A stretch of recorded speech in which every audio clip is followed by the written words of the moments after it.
जो बंदा ये कहे ना कि दुआ पता नहीं कबूल होगी या नहीं, उसकी कबूल ही नहीं होनी है, वो ना मांगे। यकीन चाहिए, वो बिलीफ चाहिए, वो यकीन साथ हो तो फिर दुआ अर्श तक जाती है। अल्लाह से दुआ करो तो घबराओ नहीं, अल्लाह से दुआ करो तो यकीन रखो। अगर वाकई दिल से दुआ है तो रब रास्ते बनाएगा, वो गैब से मदद फरमाएगा। मुझे लगता है मेरा मसला बड़ा है।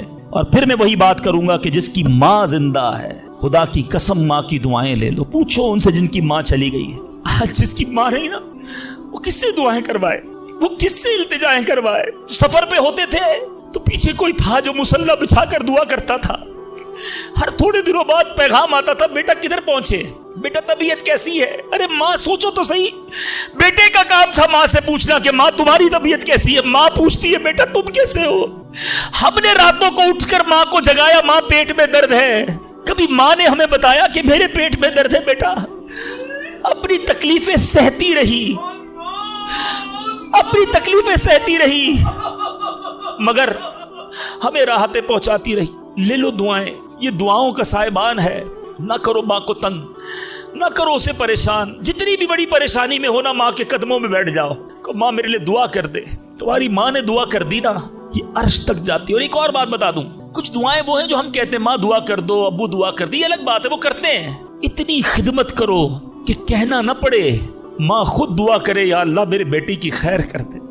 माँ वालिद खुद दुआ करे या अल्लाह मेरे बेटे के बिगड़े काम बना दे। फिर देखो क्या होता है तुम्हारे साथ। अल्लाह के हबीब अलैहिस्सलाम फरमाते हैं, जिसका मजमून है, जब कोई फासिक, फाजिर, गुनाहगार शख्स अल्लाह की बारगाह में दुआ करता है, अल्लाह फरिश्तों से फरमाता है इसका काम जल्दी कर दो। क्यों? फरमाता है इसका मांगना पसंद नहीं आ रहा, इसकी आवाज अच्छी नहीं, जल्दी काम कर दो। और फरमाया जब अल्लाह का कोई नेक बंदा, रब का महबूब, जब अल्लाह की बारगाह में दुआ करता है, अल्लाह फरिश्तों से फरमाता है अभी इसको ना देना, अभी इसका काम ना करना, इसको और मांगने दो, मुझे इसका मांगना बड़ा पसंद आ रहा।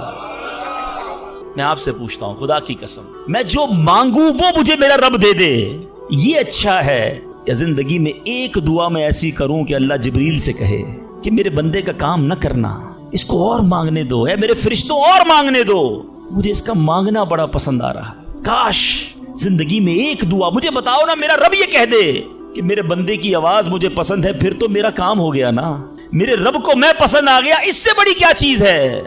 मगर बदकिस्मती है उस शख्स के लिए जो अल्लाह की बारगाह में शिकवा करता है कि मेरा काम नहीं हो रहा, मेरी दुआ कबूल नहीं हो रही। जल्दी ना मचाया करो, अल्लाह पर भरोसा रखो। और अब आखिरी बात से और आपका क्लाउड क्लियर हो जाएगा। वो लोग जो कहते हैं पता नहीं मेरे मसले हल क्यों नहीं हो रहे, मैं अल्लाह की बारगाह में इतना दुआ करता हूं मसला हल नहीं होता। सुनो, अब मैं आपको एक लॉजिकली मिसाल देता हूं या अकली मिसाल देता हूं। आप वालिद हैं, आप में से बहुत सारे वालिद होंगे, कई बड़े भाई होंगे, आपने बच्चे पाले हैं या कई अभी भी बच्चे वाले हैं। मैं आपसे सवाल करता हूं, आपका छोटा बेटा हो, स्मॉल चाइल्ड, बीमार हो जाए, गला खराब, फ्लू है, शदीद खांसी। अब वो बच्चा आपसे जिद करे कि अब्बू जान मैंने आइसक्रीम खानी है, मैंने ठंडा शरबत पीना है, खांसी भी हो रही है, बताइए आप पिलाएंगे उसको? जवाब दीजिए। सब मना कर रहे हैं, नहीं पिलाएंगे ना। अच्छा, अब वो बच्चा रोना शुरू कर दे, आपके बिल्कुल सामने बैठे चीखे मार रहा है, रो रहा है, आपका एक दोस्त भी साथ बैठा है, वो अभी आया, देखा बच्चा रो रहा है आइसक्रीम के लिए, बाप कह रहा नहीं खिलाऊंगा। अब दोस्त क्या कहेगा, यार कैसे वालिद हो, बच्चा रो रहा है, खिला दो ना आइसक्रीम। उसको पता नहीं सारी बात, तो आप उसको क्या रिप्लाई देंगे? आप कहेंगे मैं वालिद हूं, मुझे पता है बच्चे को कब क्या देना है, अभी आइसक्रीम खिला दूंगा तो गला खराब हो जाएगा, ये और बीमार हो जाएगा, इसको आइसक्रीम देना इससे मोहब्बत नहीं है, दुश्मनी है। ऐसा ही है, जरा बात मेरे साथ रहिएगा। अब बड़ी दिल पर हाथ रखकर मेरी बात सुनना। तुम वालिद हो, तुम्हें पता है बच्चे को कब क्या देना है, मेरे खालिक को नहीं पता मुझे कब क्या देना है। मैं मांग रहा हूं या अल्लाह रोजी में बरकत दे, वो नहीं दे रहा। मैं मांग रहा हूं या अल्लाह औलाद दे, वो नहीं दे रहा। मैं गिड़गिड़ा रहा हूं या अल्लाह किराए के मकान में हूं, अपना मकान दे दे, वो नहीं दे रहा। ए मौला मैं फला मुल्क में जाना चाहता हूं, वीजे लगाना चाहता हूं, नहीं मिल रहे वीजा। अरे क्यों यकीन नहीं रखते? जितने इधर बैठे हो मैं आपसे पूछता हूं, कौन है जो ये कहता है मेरी मां मुझसे मोहब्बत नहीं करती? अरे मां तो वो हस्ती है जो अपने सुख कुर्बान करके हमें सुखी करती है, और सारी रात हमारे लिए जागने वाली हमारी मां है। तो जो मां तकलीफ नहीं दे सकती, वो माओं से ज्यादा प्यार करने वाला कैसे हमारी दुआ कबूल नहीं करेगा? ये यकीन रख लो, अगर मैं मांग रहा हूं वो नहीं दे रहा तो वही मेरे लिए बेहतर है। मेरा काम नहीं हो रहा ना, वही मेरे लिए बेहतर है। जो औलाद के तमन्नाई है, नहीं मिल रही औलाद, यकीन कर लो कि मेरे लिए औलाद बेहतर नहीं। पूछो उन माँ बाप से जिनके बच्चे मार कर उन्हें घर से निकाल देते हैं। वो कहते हैं काश बच्चा पैदा ही ना होता, बेटे ने मारा है मुझे, बेटे ने घर से निकाल दिया। ऐसी औलाद नहीं दुनिया में। उन माँ बाप से पूछो, क्या पता आपके मुकद्दर में वैसी ही औलाद हो। और अल्लाह फरमा रहा है, अल्लाह करीम है, हमारे बारे में अच्छा फैसला किया कि हमें औलाद से महरूम रखा। ऐ मेरे बंदों, जब तुम्हें माँ बाप पर यकीन है कि वो बुरा फैसला नहीं करते, तो अपने खालिक पर यकीन कर लो। अब अगर ये सोच लोगे ना, तो आपकी लाइफ बड़ी पुरसुकून हो जाएगी। अब आप टेंशन में नहीं रहेंगे, दुआ करेंगे, काम हो गया तो भी अल्लाह का शुक्र, नहीं हुआ तो भी अल्लाह का शुक्र। मेरे लिए बेहतर था ना, अल्लाह ने इसलिए नहीं किया। यकीन कर लो अपने मालिक पर। एक बार मैं अफ्रीका में था, तंजानिया में। एक बहुत बड़े बिजनेसमैन थे, उन्होंने कहा मेरा बहुत बड़ा उनका कारोबार था। 7,000 घर उन्होंने बनाए थे, पूरा सिटी बनाया। बड़ी मोहब्बत करते हैं दावत इस्लामी से। मुझे कहा तंजानिया है, अब हमारे साथ चलें और हमारे उस पूरे शहर के अंदर दुआ कर दें। मैंने कहा चलें, चलते हैं। मैं उनके साथ बैठ गया उनकी गाड़ी में। सुनिएगा जरा, मैं उस बिजनेसमैन से एक बात सीखा हूं और मैं भूलता नहीं हूं बात। तकरीबन जब भी मैंने ये बयान किया, मुझे वाकया खुद ही याद आ जाता है। तो हम गए उसके साथ, one of the biggest businessman of that country, बड़ा काम था उनका। हम गए तो इत्तेफाक था, जो पुल था उस शहर को और इनके शहर को मिलाने वाला, वहां पर वर्क हो रहा था, काम हो रहा था। गाड़ी रुक गई हमारी। वो बड़ा आदमी था, उसने कई लोगों को फोन किया, भाई हमारी गाड़ी को निकलने देखा। नहीं साहब, गाड़ी नहीं निकल सकती, पुल पर काम हो रहा है, ट्रैफिक क्लोज। बहुत कोशिश की उसने, नहीं हुआ। हम वापस आ गए। जब हम वापस आए तो मुझे लगा कि यार इसको बेचारे को दिल छोटा हो जाता है ना इंसान का। बड़ी मोहब्बत से लेकर गया और ले ही नहीं जा सका। तो मैंने कहा आप घबराएं नहीं, इसमें कोई खैर होगी, अल्लाह खैर करेगा। मैं उनको तसल्ली दे रहा हूँ। यार उस बंदे ने जो जुमला कहा ना, वो कहता है भाई मेरी जिंदगी का एक दस्तूर है, जब मेरा काम हो जाता है ना तो मैं एक बार अल्लाह का शुक्र अदा करता हूँ, नहीं होता तो 2 बार अल्लाह का शुक्र अदा करता हूँ। मैं शॉक्ड हो गया। मैंने कहा आपने क्या कहा, जरा दोबारा कहिए। वो बिजनेसमैन है, इज नॉट मौलवी, कोई आलिम दीन नहीं थे, लेकिन मुझे सिखा गया वो बंदा। मैंने कहा दोबारा कहिए। वो कहते जब मेरा काम हो जाता है ना, मैं एक बार अल्लाह का शुक्र अदा करता हूँ, जब नहीं होता तो मैं 2 बार अल्लाह का शुक्र अदा करता हूँ। मैंने कहा ये क्यों? कहते नहीं किसने किया, काम नहीं हुआ तो किसकी मर्जी से हुआ, हम दोनों का जाना वहां ठीक ही नहीं था। जब ही रोड बंद हो गया, अल्लाह ने जो किया मेरे मालिक ने बेहतर किया। मैंने कहा यार आप कमाल की शख्सियत हो। मैं इतना खुश हुआ उस बंदे से। ये फॉर्मूला याद कर लो, लाइफ पुरसुकून हो जाएगी। जो मांगो मिल जाए या अल्लाह तेरी मेहरबानी, जो ना मिला या अल्लाह फिर भी तेरी मेहरबानी। तू मेरे माँ से ज्यादा मुझे चाहने वाला है, बेहतर था जभी तो नहीं दिया। अच्छा, अब दुआ के कुछ आदाब भी सुन लें। दुआ कबूल ना होने का एक सबब हराम रोजी भी है। हदीस के अल्फाज हैं, हराम खोर की दुआ कबूल नहीं होती। बंदा हराम भी खा रहा है, सूद का काम भी कर रहा है, मिलावट भी कर रहा है, झूठ बोलकर रोजी भी कमा रहा है, कहता है दुआ क्यों कबूल नहीं होती। एक बार हजरत मूसा नबीना अलैहिस्सलाम ने एक शख्स को देखा, बड़ा रो रहा था, बड़ा गिड़गिड़ा रहा था, या अल्लाह मेरी दुआ कबूल कर ले, या अल्लाह मेरी दुआ कबूल कर ले। हजरत मूसा ने देखा, अल्लाह से अर्ज की, मौला तेरा बंदा कितना रो रहा है, गिड़गिड़ा रहा है, मेरे मालिक इसकी दुआ कबूल कर ले।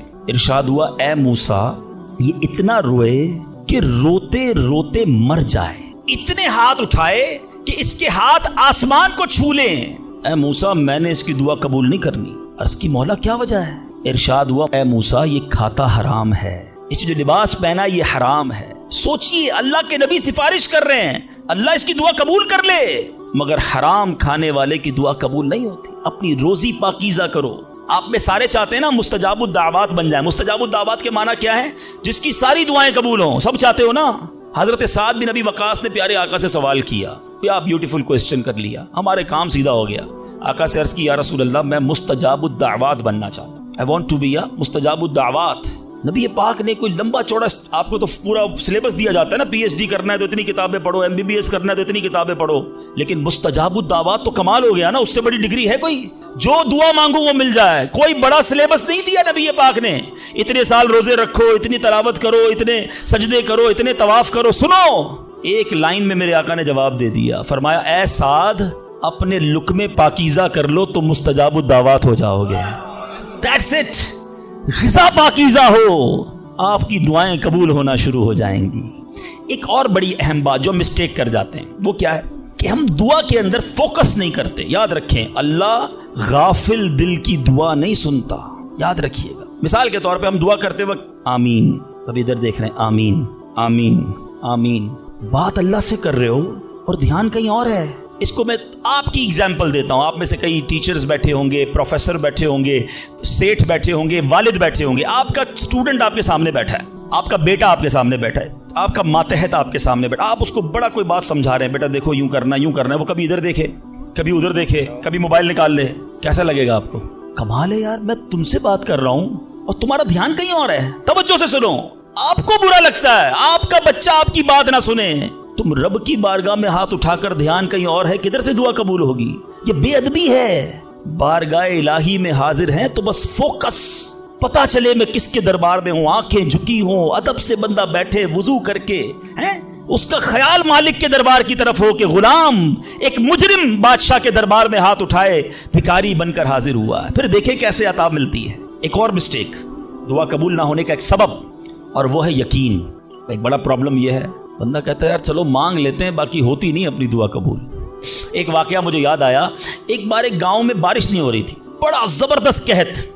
गांव वालों ने तय किया चलो मिलकर जरा दुआ करते हैं, नमाज इस्तिस्का वगैरह पढ़ते हैं। गांव के सारे लोग जमा हुए, हजारों का मजमा। कई सालों से उस गांव में बारिश ही नहीं हुई, पत्ते पत्ते को, बूंद बूंद को लोग तरस रहे। कहत एक नौजवान, एक यंगस्टर आया, हाथ में उसकी छतरी है। सारे गांव वाले हंसने लगे कि अल्लाह के बंदे, कई सालों से एक कतरा पानी का नहीं गिरा, तुम छतरी लेकर आए हो। उस नौजवान ने कमाल का जवाब दिया कि जिससे मांगने आए हैं वही तो बरसाने वाला है। अब अगर उसने बरसा दी तो क्या भीगते हुए जाऊंगा? अब हुआ यही, किताब में लिखा सबने दुआ मांगी, नौजवान के यकीन की बरकत से दुआ के दौरान मूसलाधार बारिश शुरू हो गई। सारा गांव भीगते हुए गया, नौजवान छतरी के नीचे चलता हुआ जा रहा है। यकीन होगा तो काम होगा, दुआ पर यकीन नहीं, अल्लाह पर ही यकीन नहीं है तो काम कैसे होगा? ये तो चंद मैंने आदाब बयान कर दिए। अब मैं दो बड़ी अहम बातें करना चाहता हूं कि दुआ जो है ना माँ बाप की, वो बड़ी इंपॉर्टेंट है। बाज़ औक़ात हम समझते हैं कि यार काम नहीं हो सकता, मेरा बड़ा टिपिकल है, मैं बड़ी मुश्किल में फंस गया हूँ, मेरे मसाइल बहुत हैं, ये मसला हल हो ही नहीं सकता, मैं इतने बड़े कर्जे में आ गया हूँ कि वो कर्जा कैसे उतरेगा? मैं सारी जिंदगी नौकरी करता रहूं, कर्जा तो नहीं उतरना, मेरी ये बीमारी डॉक्टर कहते ठीक ही नहीं होगी। यहां आकर हमारा कॉन्फिडेंस शेक हो जाता है, हम अल्लाह से भरोसा उठा लेते हैं, हमें लगता है नहीं यार ये प्रॉब्लम सॉल्व नहीं हो सकता। आज एक बात सीख कर जाना, जो प्रॉब्लम आपके सामने बहुत बड़ा है ना, वो आपके लिए बड़ा है। इन्नल्लाह अला कुल्ली शैइन कदीर, मेरा मालिक जब चाहे जैसे चाहे हुक्म फरमाए और मसला हल हो सकता है। अब मैं आपको इसको लॉजिकली समझाता हूँ। एक आपने देखा होगा आपके घर में चूंटियां चलती हैं, बाजू का चूंटियां होती है ना, है? अब चूंटी जा रही है, आप उसके सामने सेब रख दें। अब चूंटी की तरफ रहकर सोचें, चूंटी देखेगी इतनी बड़ी चीज सेब, चूंटी के लिए वो सेब पहाड़ है, चूंटी हटा सकती है उसको? नहीं। वो क्या करेगी? खड़ी रहेगी या तो रास्ता बदल देगी। यार इतनी बड़ी चीज सामने आ गई, मैं तो कुछ नहीं कर सकती। वही सेब आप वापस उठा के जेब में रख लें, चूंटी का रास्ता क्लियर। बात समझ रहे मेरी? सेब चूंटी के लिए क्या था? पहाड़। आपके लिए क्या है? सेब। आपने उठाया वापस जेब में रख लिया, चूंटी के सामने से पहाड़ हट गया। जो प्रॉब्लम मेरे और आपके सामने है ना, मेरे लिए पहाड़ है, आपके लिए पहाड़ है, आपको लगता है सॉल्व ही नहीं हो सकता। इन्नल्लाह अला कुल्ली शैइन कदीर, वो जब चाहे जैसे चाहे, मिनटों में, मिनट भी ज्यादा है, सेकंडों में प्रॉब्लम सॉल्व करता है। दिल से दुआ मांगो। अब मैं आपको एक वाकया सुना, एक डॉक्टर का बड़ा ही जबरदस्त वाकया, मैंने किताब में पढ़ा। डॉक्टर अहमद उस शख्स का नाम था। एक कंट्री में वो बड़ा जबरदस्त डॉक्टर था और one of the biggest doctor of that country. हुकूमत ने प्लान किया कि उस डॉक्टर को कंट्री का सबसे बड़ा अवार्ड देना है, सबसे बड़ा इनाम। एक सेमिनार मुकर्रर किया गया, उसको एज अ स्पेशल गेस्ट मेहमान खुसूसी बुलाया गया। कहा दुनिया भर से लोग बुलाएंगे, पाकिस्तान के या उस मुल्क के बड़े लोग आएंगे, आपको गिफ्ट दिया जाएगा, आपको अवार्ड दिया जाएगा। डॉक्टर साहब बड़े खुश कि मेरे एजाज़ में इतनी बड़ी तकरीब। मिसाल देता हूँ, उनकी मंडे को तकरीब थी, संडे को उन्होंने फ़्लाइट बुक कर ली कैपिटल जाने के लिए, दारुल हुकूमत में जाने के लिए। संडे को जब फ़्लाइट टेक ऑफ होती है, बड़े खुश हैं डॉक्टर साहब के लाइफ टाइम एक ऐसा अवार्ड मुझे मिलने वाला है जो पूरी ज़िंदगी में नहीं मिला मुझे। फ़्लाइट टेक ऑफ हुई और जहाज़ जो है वो जैसे ही टेक ऑफ हुआ, थोड़ी देर बाद मौसम ख़राब हो गया। जहाज़ में बड़े हिचकोले आने लगे, बड़ी घबराहट इनको हो गई। ऐसा लगा कि जहाज़ कहीं हादसे का शिकार ना हो जाए। कैप्टन ने ऐलान किया कि जहाज़ में कोई फ़नी ख़राबी है, मौसम भी बड़ा ख़राब है, हमें किसी छोटे से एयरपोर्ट पर जहाज़ उतारना पड़ेगा। उस जहाज़ को एक छोटे एयरपोर्ट पर खैरियत से लैंड करवाया गया। सब लोगों ने सुकून का सांस लिया। डॉक्टर साहब परेशान थे कि मुझे आज किसी सूरत भी कैपिटल दारुल हुकूमत पहुंचना है, कल अवार्ड मेरे लिए, सारी दुनिया आनी है और मैं नहीं पहुंच सका। डॉक्टर साहब वेट करते रहे कि अब कब उड़ेगा। एयरपोर्ट के अमले ने कहा कि हुजूर आज जहाज़ नहीं उड़ सकता, ये जहाज़ में ऐसी खराबी है, हमारा एयरपोर्ट भी बहुत छोटा है, हमारे यहाँ कोई टेक्निकल स्टाफ नहीं है, ये कल हो सकेगा। डॉक्टर साहब कहे मैं मर जाऊंगा, बहुत बड़ा प्रॉब्लम हो जाएगा, मुझे कल बहुत बड़ा अवार्ड मिलना है, मुझे कैपिटल पहुंचना जरूरी है। देखें, अगर आपने वाकई वहां पहुंचना है ना तो इसका आसान हल ये, आप गाड़ी किराए पे लें, जहां जाना है वो 6-7 घंटे की ड्राइव है, आप रात तक पहुंच जाएंगे, आप जहाज का इंतजार ना करें। डॉक्टर साहब को मशवरा समझ आया, रेंट अ कार ली, गाड़ी ड्राइव करना शुरू की। सारे रास्ते में बारिश, बिजली चमक रही है, अकेला ड्राइवर गाड़ी चला रहा है। डॉक्टर साहब अचानक उसको समझ ही नहीं आई, रास्ता पहली बार था, वो किसी अननोन रास्ते पर चढ़ गया, मोटरवे से उतरकर किसी छोटे रास्ते पे चला गया। चलते चलते चलते बारिश जबरदस्त, भूख ज्यादा लगी। डॉक्टर को एहसास हो गया कि मैं गलत रास्ते पर आ गया। अब बारिश भी इतनी, भूख से बुरा हाल। देखा एक छोटा सा घर, उसमें बल्ब जल रहा था। उस डॉक्टर ने गाड़ी वहां पार्क की, दरवाजा नॉक किया। एक बूढ़ी खातून बाहर निकली। कहा बेटा कौन हो? कहा माँ जी रास्ता भूल गया हूँ, बारिश बहुत है। कहा बेटा अंदर आ जाओ। उस खातून ने जो घर में खाना बना था डॉक्टर को पेश किया। डॉक्टर अहमद को भूख बड़ी लगी थी, खाना खा लिया। अब उस बूढ़ी माँ के पीछे डॉक्टर ने देखा एक जवान बेटा बिस्तर पर लेटा है। कहा माँ जी ये कौन है? कहा बेटा मेरा पोता है, शदीद बीमार है, मैं गरीब औरत हूँ, मगर मेरे पोते को जो मेरी जिंदगी का सहारा, एक ऐसी बीमारी हो गई है, हमारे गांव में मैंने कई डॉक्टरों को दिखाया है, डॉक्टर कहते हैं कि इसका इलाज पाकिस्तान में एक ही डॉक्टर है जिसका नाम डॉक्टर अहमद है, वही कर सकता है। बेटा हर नमाज के बाद दुआ करती हूँ कि इतने पैसे जमा हो जाएं कि मैं अपने इस माजूर बेटे को डॉक्टर अहमद के पास ले जाऊं। तुम मुझे मुसाफिर लगते हो, जरा तुम भी दुआ कर दो मेरे बेटे का इलाज हो जाए। डॉक्टर अहमद दस्तरखान पर बैठकर रोने लगा। कहता है माँ जी मेरे जहाज का खराब होना, छोटे एयरपोर्ट पर उतरना, मेरी गाड़ी का रास्ता भूलना और आप ही के दरवाजे पर आकर खड़े होना, ये फकत आपकी दुआओं का समरा है। मैं ही डॉक्टर अहमद हूँ, आज आपके घर में आ गया हूँ, मैं आपके बेटे का इलाज करूंगा। ये है दुआ। और आखिरी बात आज के बयान की कि कभी किसी की बद्दुआ ना लेना। दुआ असर रखती है ना तो बद्दुआ भी असर रखती है। हाय जो होती है ना, दिल से निकलती है, वो बर्बाद कर देती है इंसान को। अगर आपको लगता है ना कि यार मेरा चलता कारोबार खराब हो रहा है, मेरी जिंदगी में प्रॉब्लम शुरू हो गई है, मेरे घर में बड़ी खुशियां थी, आहिस्ता आहिस्ता चीजें खराब हो रही हैं, फौरन चेक करो किसी पर जुल्म तो नहीं किया, किसी की हाय तो नहीं ली। एक बार मैंने एक वाकया, इसी किताब में ये वाकया भी पढ़ा कि एक मछेरा था और एक पुलिस वाला कोतवाल उस मछली बाजार में गया और उसने देखा बड़ी ताजा मछली मछेरा बेच रहा है। कहा कितने की है, दिखाओ जरा। उसने कहा साहब इतने 100 रुपए की है। कहा कभी हमने किसी को पैसे दिए? मछली छीनी और चला गया। वो गरीब मछेरा बड़ी चीखें मारी कि भाई मेरी रोजी है, मैंने आज बच्चों के लिए खाना लेकर जाना है, मगर उस पुलिस वाले ने नहीं सुनना था, वो उस मछली को लेकर चला गया। मछली इतनी फ्रेश थी कि वो फड़क रही थी। उसी फड़कने के दौरान उस मछली ने उस पुलिस वाले के अंगूठे पे काट लिया। नॉर्मल सा था मामला था। घर आ गया, घर आया, बीवी को कहा मछली पकाओ, फ्रेश फिश लाया हूं, मगर थोड़ी देर बाद अंगूठे में दर्द शुरू हो गया। और आप जानते हैं इन्फेक्शन किसको कहते हैं, चीजों का खराब होना किसको कहते हैं। उसके अंगूठे में शदीद पेन शुरू हो गया, बहुत दर्द। खाना बाद में खाऊंगा, पहले दोस्त डॉक्टर है उसके पास जाता हूँ। उसके पास गया, कहा डॉक्टर साहब देखिए ये अंगूठे में क्या हो गया है, बहुत लाल हो गया, बहुत दर्द हो रहा है। कहा इसमें जहर फैल गया है, अभी अभी डिसाइड करो वरना ये अंगूठा नहीं काटोगे तो हाथ काटना पड़ेगा। कहा अच्छा। हाँ, अंगूठा कटवाया, घर आया, बड़ा अफसुर्दा कि अंगूठा ही कट गया। अभी दस्तरखान पर बैठा तो हथेली में दर्द शुरू हो गया, हथेली लाल होना शुरू हो गई, बड़ी बड़ी तकलीफ। फिर गया डॉक्टर के पास कि डॉक्टर साहब आपने कहा था अंगूठा कटवा दो, हथेली बच जाएगी, हथेली भी लाल हो गई। कि बेटा इसमें भी इन्फेक्शन हो गया है, फौरी फैसला करो, मेरी अकल काम नहीं कर रही, वरना ऐसा ना हो तुम्हारा पूरा बाजू काटना पड़े। मरता क्या ना करता, हथेली कटवाई। फिर घर आया, पट्टी बंदी हुई हाथ पे, आंखों में आंसू हैं, तड़प के लेटा, लेकिन रात चैन से नींद ना आई। हाथ में दर्द होना शुरू हो गया, पूरा हाथ लाल हो गया, परेशान। डॉक्टर के पास जाने वाला था, उसका एक दोस्त बड़ा समझदार था, वो देख रहा था कि शाम अंगूठा कटवाया, फिर हथेली कटवाई, अब हाथ के लिए तड़प रहा है। कह रहे एक बात बताओ, आज तुम्हारे साथ कोई वाकया हुआ है क्या, तुमने कोई काम किया है? कहता हाँ, मैं एक गरीब मछेरे से मछली छीन कर आया हूं। वो रोता रहा, मैं उसका जवाब मैंने नहीं दिया।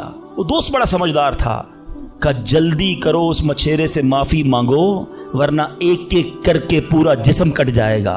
रातों रात दोनों दोस्त भागे, उस मछेरे का घर ढूंढा, आधी रात को उसके घर पहुंचे और उस पुलिस वाले ने हाथ जोड़कर कहा कि देखो मेरा हाथ कट गया है, मुझे अल्लाह के वास्ते माफ कर दो। और मजे की बात यह है, गरीब का दिल बहुत बड़ा होता है, जुल्म भी हुआ था फिर भी उसने कहा जा मैंने तुझे माफ किया। उस दोस्त बड़ा समझदार था, उसने मछेरे को पकड़ लिया। कहा एक बात तो बताओ, जब ये तुमसे मछली छीन कर गया तुमने कुछ कहा था क्या? कहते हाँ मैंने अल्लाह की बारगाह में दुआ की थी, कहा या अल्लाह मैं कमजोर हूँ, ये बंदा मुझ पर जुल्म करके मेरे बच्चों की रोजी ले गया है, मैं इसका कुछ नहीं बिगाड़ सका, ए अल्लाह मेरा बदला तूने लेना है, ए अल्लाह मेरा बदला तेरे जिम्मे है, अब तू अपनी कुदरत से मेरा बदला लीजियो।